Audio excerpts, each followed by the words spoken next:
1 Tesalonika pasal yang kelima, ayat 1 sampai ayat yang ke-11.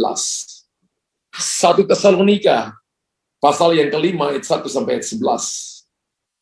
Berjaga-jaga, tetapi tentang zaman dan masa, saudara-saudara tidak perlu dituliskan kepadamu. Karena kamu sendiri tahu benar-benar bahwa hari Tuhan datang seperti pencuri pada malam. Apabila mereka mengatakan semuanya damai dan aman, maka tiba-tiba mereka ditimpa oleh kebinasaan. Seperti seorang perempuan yang hamil ditimpa oleh sakit bersalin. Mereka pasti tidak akan luput. Tetapi kamu, saudara-saudara, kamu tidak hidup di dalam kegelapan, sehingga hari itu tiba-tiba mendatangi kamu seperti pencuri. Karena kamu semua adalah anak-anak terang, ya, anak-anak terang dan anak-anak siang. Kita bukanlah orang-orang malam atau orang-orang kegelapan. Ayat yang ke-6. Sebab itu baiklah jangan kita tidur seperti orang-orang lain, tapi berjaga-jaga dan sadar. Kata berjaga-jaga ini bahasa Yunaninya adalah grigoreo. Berjaga-jaga itu adalah memperhatikan dengan sungguh, melihat dengan teliti. Jadi bukan berarti tidak tidur, tapi Bapak Ibu tetap berjaga-jaga dalam roh. Sebab mereka yang tidur waktu malam, dan mereka yang mabuk waktu malam. Tetapi kita yang adalah orang-orang siang, baiklah kita sadar, berbaju sirahkan iman dan kasih, dan berketompongkan pengharapan keselamatan. Karena Allah tidak menetapkan kita untuk ditimpa murka, tetapi untuk beroleh keselamatan oleh Yesus Kristus Tuhan kita. Ayat 10. Yang sudah mati untuk kita, supaya entah kita berjaga-jaga, entah kita tidur, kita hidup bersama-sama dengan Dia. Karena itu nasihatilah seorang akan yang lain, dan saling membangunlah kamu seperti yang memang kamu lakukan. Kita lihat ayat yang ke-6 dari 1 Tesalonika pasal yang kelima, ayat yang ke-6. Sebab itu baiklah jangan kita tidur seperti orang-orang lain, tetapi berjaga-jaga dan sadar. Sengaja tema khotbah malam ini adalah hidup adalah sebuah perubahan. Ya, perubahan disebut perubahan apabila terjadi perubahan. Amin. Sekali lagi, perubahan disebut perubahan apabila terjadi perubahan. Perubahan yang saya maksudkan bukan merubah warna rambut, bukan memakai warna baju yang berbeda-beda, merek sepatu yang berbeda-beda, jam tangan yang berbeda-beda. Saya nggak larang kalau Bapak Ibu mampu, silakan saja. Tapi perubahan di sini adalah perubahan hidup, perubahan hati, perubahan karakter, perubahan kehidupan. Yang tadinya hidup kita betul-betul tidak mengikuti arahan Tuhan, sekarang hidup kita berjalan dalam rencana dan kehendak Tuhan. 1 Tesalonika 5 ayat yang ke-6. Rasul Paulus menulis kepada jemaat di Tesalonika, sebab itu baiklah jangan kita tidur seperti orang-orang lain. Tidur artinya masa bodoh, acu tak acu. Pilihnya cuma nyaman, tapi baiklah berjaga-jaga dan sadar. Bapak Ibu tahu bahwa semakin bertambah tahun, harusnya kita semakin pula bertambah usia, betul?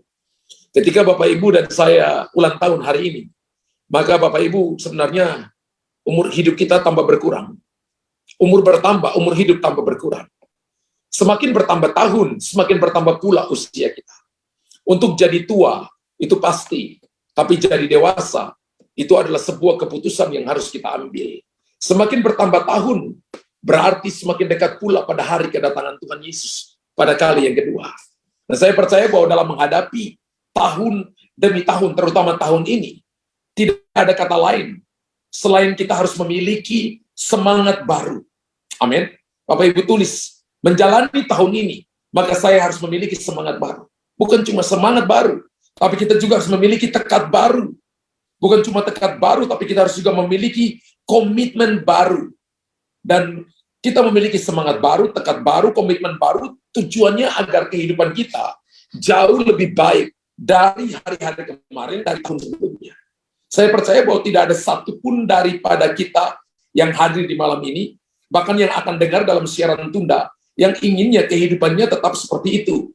Saya seperti ini, dan kepinginnya saya seperti ini di tahun depan. Kalau saya kerja seperti ini, saya dapat gaji seperti ini, Bapak Ibu nggak mau tahun depan Bapak Ibu dengan gaji seperti itu. Bapak Ibu mengharapkan gaji Bapak Ibu naik. Bapak Ibu nggak mau juga Bapak Ibu dalam posisi yang sama. Dan tahun depan Bapak Ibu nggak mau di posisi yang sama. Tapi Bapak Ibu berharap supaya posisi Bapak Ibu semakin naik dan semakin naik. Kita menginginkan sebuah perubahan, tapi perubahan itu akan datang ketika kita memiliki semangat. Kita memiliki tekad yang baru, semangat yang baru, dan komitmen yang baru. Kalau kita tidak melakukan ketiga hal ini, maka itu seperti orang berkata mimpi di siang bolong. Ya, tidak ada sebuah kemajuan tanpa ada usaha. Tidak ada sebuah usaha tanpa ada semangat yang ada di dalam. Dan tidak ada sebuah kemenangan tanpa ada tekad untuk menjadi pemenang. Dan tidak ada kemenangan yang dipertahankan kecuali kita memiliki komitmen every day. Komitmen yang baru setiap hari. Dan tujuannya adalah supaya kita menjadi lebih baik dari tahun-tahun yang lalu. Harus ada perubahan terjadi dalam hidup kita. Perubahan ini adalah perubahan yang positif di dalam diri saudara dan saya. Kalau dulu malas ibadah, sekarang perubahannya kita rajin ibadah. Kalau dulu malas berdoa, sekarang Bapak Ibu mulai berdoa. Kalau dulu malas baca Alkitab, sekarang kita mulai rajin baca Alkitab. Kalau tahun lalu kita malas dan ogah-ogahan dalam melayani Tuhan, tahun ini kita mulai bertekad untuk bersungguh-sungguh melayani Tuhan. Kalau tahun lalu kita malas ibadah, tahun ini kita sungguh-sungguh untuk rajin ibadah. Sebab Alkitab berkata dalam Roma 12 ayat yang ke-11 berkata begini. Roma 12 ayat 11 berkata, janganlah hendaknya kerajinanmu kendor. Biarlah rohmu menyala-nyala dan layani Tuhan. Alkitab katakan bahwa orang yang tidak punya roh yang menyala-nyala tidak boleh melayani Tuhan. Alkitab berkata bahwa syarat untuk orang yang melayani Tuhan, dia harus memiliki roh yang bernyala-nyala. Bukan pakai pengalaman kemarin, tapi apa yang kita alami hari ini. Amin.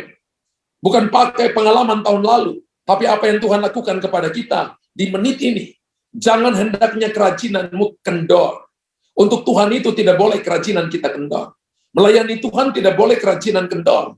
Alkitab katakan semua orang yang datang melayani Tuhan, bukan cuma di gereja, tapi kita melayani pekerjaannya.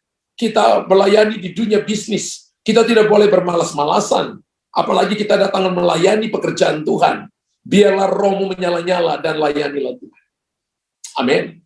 Bapak Ibu tulis di kolom komentar, roh saya bernyala-nyala dan saya akan melayani Tuhan. 1 Korintus pasal 15, ayat yang ke-58, coba kita lihat. Karena firman Allah berkata ketika kita melayani Tuhan, ingat, pelayanan itu bukan hanya di gereja. Pelayanan itu ketika Bapak Ibu terlibat di dalam politik, Bapak Ibu terlibat dalam bisnis, kita bekerja di luar, saudara dan saya melakukan pekerjaan di luar, dan kalau kita melakukan dengan baik untuk memuliakan nama Tuhan, harus melakukan dengan roh yang menyala-nyala, dengan semangat yang baru, dengan komitmen yang baru, dengan tekad yang baru, maka saya percaya tujuannya akan jauh lebih baik. Kita akan melihat sebuah pembaharuan akan terjadi. 1 Korintus 15 ayat 58 berkata, dalam persekutuan dengan Tuhan jeripayamu tidak sia-sia. Orang melayani Tuhan itu, saudara dan saya tidak akan dibiarkan. Firman Allah berkata, karena itu saudara-saudara yang kekasih, berdirilah teguh, jangan goyah, dan giatlah selalu dalam pekerjaan Tuhan. Sebab kamu tahu bahwa dalam persekutuan dengan Tuhan jeripayamu tidak sia-sia. Kata persekutuan dipakai kata koinonia, koniket, komonian. Dalam sebuah persekutuan dengan Tuhan, jeripayamu, tetesan keringatmu, apa yang kita berikan entah waktu, entah tenaga, entah uang, tidak akan sia-sia. Artinya Bapak Ibu tabur di tanah yang subur. Dan satu waktu Tuhan akan gantikan tabur tenaga, Bapak Ibu akan tuai kesehatan. Bapak Ibu tabur pemikiran, Bapak Ibu akan tuai kesehatan di jiwa saudara. Bapak Ibu tabur dalam harta, dalam kekayaan, Bapak Ibu akan menuai secara berkelimpahan. Sebab Bapak Ibu akan melihat bahwa ketika kita lakukan dengan tidak bersungut-sungut, maka jeripayamu tidak sia-sia. Haleluya. Amin. Kalau di waktu yang lalu kita sayang dan selalu hitung-hitungan, bila hendak menabur untuk pekerjaan Tuhan, di tahun ini kita berkomitmen untuk memberi yang terbaik bagi Tuhan. Bapak Ibu, untuk Tuhan Anda harus beri yang terbaik. Itu namanya sebuah perubahan hidup, pembaharuan hidup. Tidak hitung-hitungan dengan Tuhan. Saya satu waktu ketemu dengan seorang jemaat, mungkin saya pernah bersaksi minggu-minggu kemarin. Setiap kali dia suka jahit baju, kalau dia pergi ke tukang jahit, dia minta dijahitin celananya itu sampai di lutut. Ya. Dan saya tanya, kenapa kamu jahitin celana sampai di lutut? Kalau saya datang hari Minggu, kalau waktunya persembahan, dan ketika orang lewat persembahan untuk saya masukin tangan di dalam saku celana saya. Dan ada kalanya karena sakunya panjang, orang itu nggak mungkin nunggu sehingga dia lewati. Jadi orangnya pelit luar biasa. Tapi satu waktu beberapa tahun kemudian, 3-4 tahun kemudian, saya ketemu dengan dia. Dan saya lihat orang ini kok rajin sekali. Dan wakil gembalanya berkata, dia salah satu orang yang suka memberi di dalam pekerjaan Tuhan. Lalu saya tanya kenapa? Dia katakan satu waktu ada seorang hamba Tuhan yang datang dan menceritakan pengalamannya yang pelit seperti dia. Tapi ketika dia mengalami Tuhan secara pribadi, maka dia diupahkan oleh Tuhan. Biasanya ketika dia dengarkan orang khotbah tentang itu, dia selalu keluar, pergi ke kamar mandi atau yang lain, dan tidak mendengarkan. Tapi hari itu sepertinya Roh Kudus nahan dia di kursi untuk mendengarkan firman Tuhan itu, dan hari itu dia bertobat. Dan dia tahu, dia katakan, pastor, ternyata jeripaya kita dalam Tuhan tidak sia-sia. Saya memberi bukan karena saya takut, tidak ada yang mendesak saya. Tapi saya memberi karena Tuhan lebih dulu memberi yang terbaik untuk saya. Kalau saya bisa memberi, itu anugerah terbesar.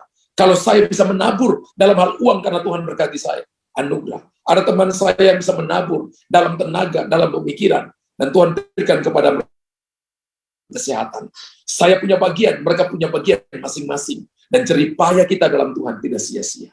Orang yang berubah itu karena mereka berjumpa dengan firman Allah. Bapak Ibu tulis di kolom komentar, orang yang berubah itu karena mereka berjumpa dengan firman Tuhan.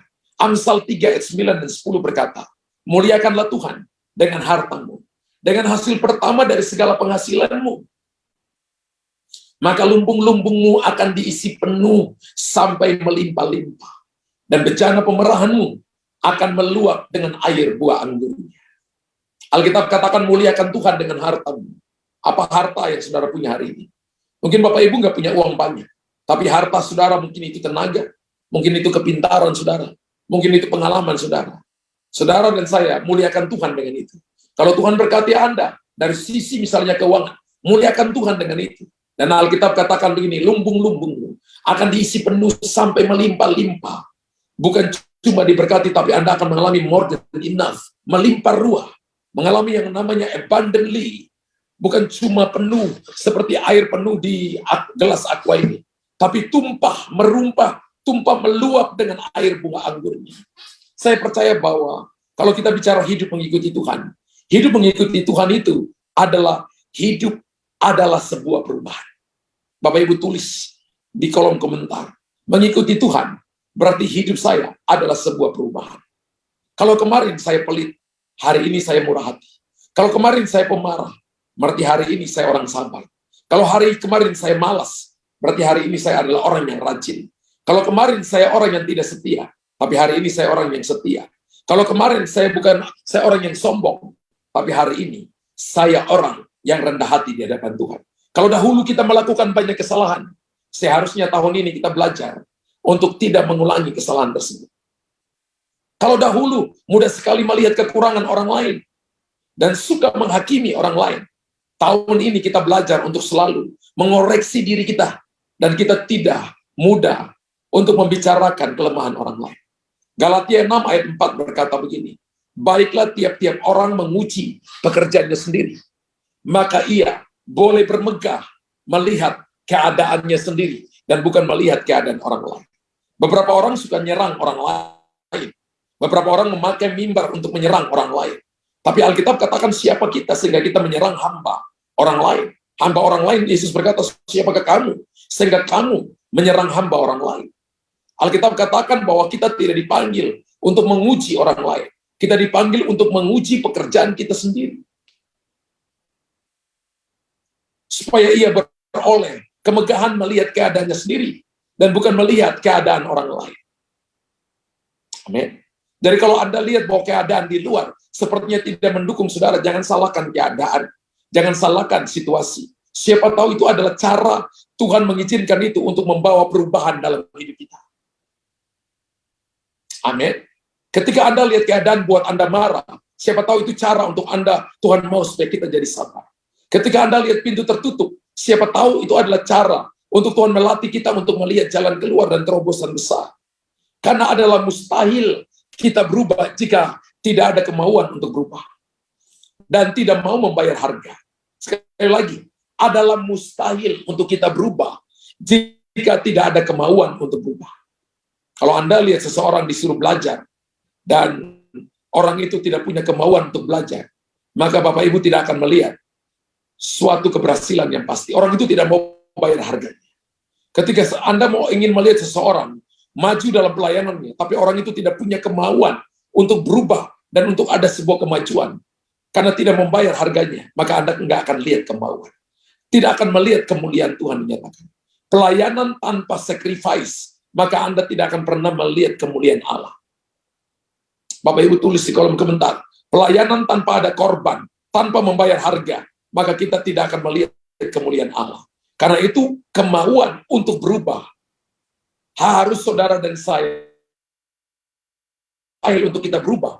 Jika tidak ada kemauan untuk berubah dan tidak mau membayar harganya. Haleluya. Hidup kita akan berubah bila kita mau diajar. Saya percaya bahwa dulu hidup saya itu keras, saudara. Bahkan 3 tahun pertama nikah dengan istri saya bilang saya nikah dengan monster. Karena setiap kali saya putuskan sesuatu, sekalipun itu salah, saya tidak mau bilang itu salah, bahkan tidak mau minta maaf dengan istri saya. Saya ingat istri saya waktu itu, karena awal-awal pernikahan sampai dia merobek surat nikah kami. Tapi tidak jadi. Dan hari itu saya begitu kaget, karena istri saya bilang, saya nikah dengan monster. Saya kemudian berdiri di depan cermin. Lalu saya katakan, apakah saya seperti monster? Tapi hari itu saya berubah. Dan saya mulai datang cari Tuhan sungguh-sungguh. Dan saya mau untuk berubah. Hidup kita akan berubah bila kita mau diajar. Hidup kita akan berubah bila kita dibentuk. Hidup kita akan mau berubah bila kita dipimpin oleh Roh Kudus. Saudara boleh punya karunia. Saudara boleh punya talenta yang banyak. Tapi kalau tidak mau dibentuk, tidak mau diajar, dan tidak mau dipimpin, maka kita akan jadi liar. Karunia tanpa karakter, maka itu seperti burung Raja Wali yang punya cuma satu sayap. Anda akan terbang muter-muter. Anda punya karakter tanpa karunia, itu pun juga kematian. Tapi ketika Anda punya karakter dan punya karunia, kemudian dipadatkan, digoncangkan, maka akan melahirkan kuasa yang luar biasa. Saya lihat ada orang-orang yang punya karunia, tapi tidak mau untuk diajarkan. Saya lihat ada orang yang punya talenta, tapi tidak mau dibentuk, tidak mau dipimpin. Karena dia pikir bahwa dia lebih hebat daripada orang yang pimpin dia. Itu sangat berbahaya, saudara. 5 jawatan, 5 karunia harus diakui dalam gereja lokal. Kalau Bapak Ibu tidak mau diajar, tidak mau dibentuk, dan tidak mau dipimpin, maka kita akan menjadi orang-orang yang melayani dengan liar. Karena orang tidak bisa lihat karakter, orang tidak bisa lihat bagaimana kita dibentuk, diproses, tidak bisa dipimpin. Kalau kita tidak mau dipimpin, kita juga akan sulit mimpin orang lain. Sama. Kalau kita anak-anak, kita dibesarkan dalam rumah, orang tua besarkan kita, mendidik kita dengan karakter yang benar. Dan saya percaya bahwa semua orang hebat, Tuhan cari mereka di rumah. Tuhan cari Daud di rumah Isai. Tuhan cari Salomo di rumah Daud. Tuhan cari Saul di rumahnya Saul. Tuhan menemukan raja, Tuhan menemukan nabi-nabi di rumah mereka. Karena Tuhan tahu itu adalah institusi yang dibangun oleh Tuhan untuk mengajarkan mereka. Kalau itu rumah yang kecil, rumah yang besar mungkin adalah tempat pekerjaan, adalah gereja. Di mana kita mau dibentuk, tidak diajar, dan kita dipimpin di situ.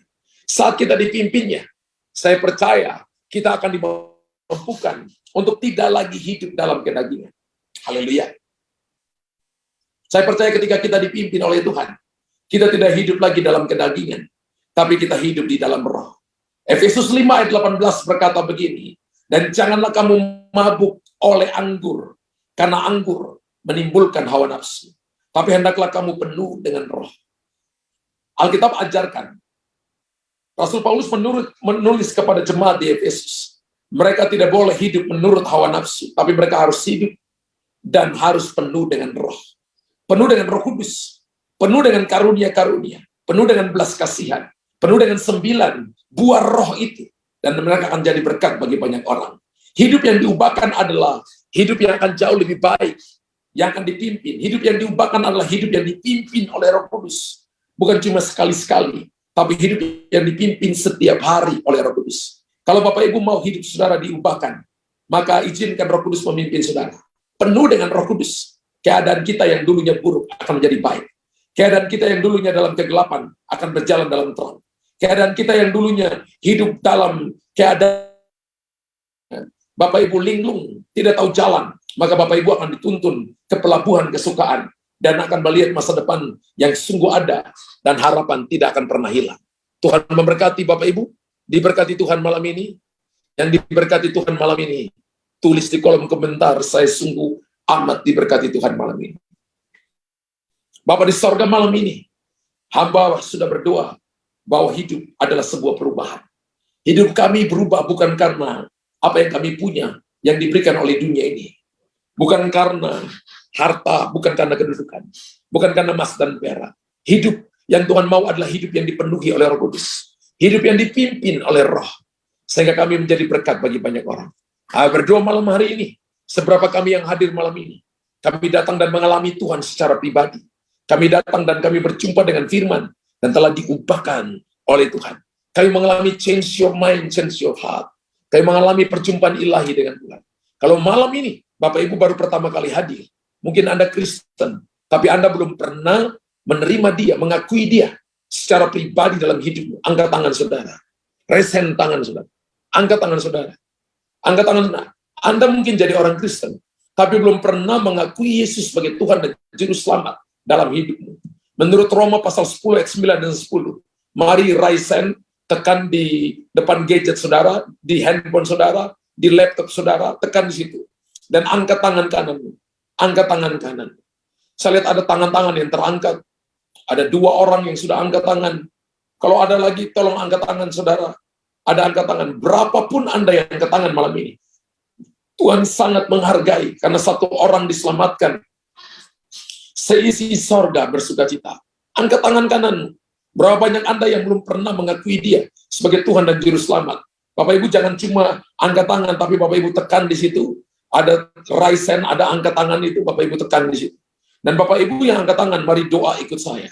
Ibu Ida Mamuko, Ibu Kion Liao, dan Yulita, doa ikut saya. Tuhan Yesus, malam ini, saya menerima Engkau sebagai Tuhan. Ikut saya, suara dengan kencang. Sebagai Tuhan dan Juru Selamat dalam hidup. Masuklah dalam hatiku. Jadilah Tuhan dan Raja. Malam ini aku percaya, Engkaulah Tuhan yang berkuasa atas hidupku. Malam ini, ampuni segala dosaku. Ampuni segala kesalahanku. Darah dan layakkan aku untuk ada di hadapan-Mu. Malam ini aku percaya, nama saya tercatat dalam kitab kehidupan di sorga. Di dalam nama Tuhan Yesus, saya berdoa dan mengucap syukur. Haleluya. Haleluya. Amin. Amin. Tuhan Yesus malam ini juga hamba berdoa kepada saudara-saudaraku yang telah menulis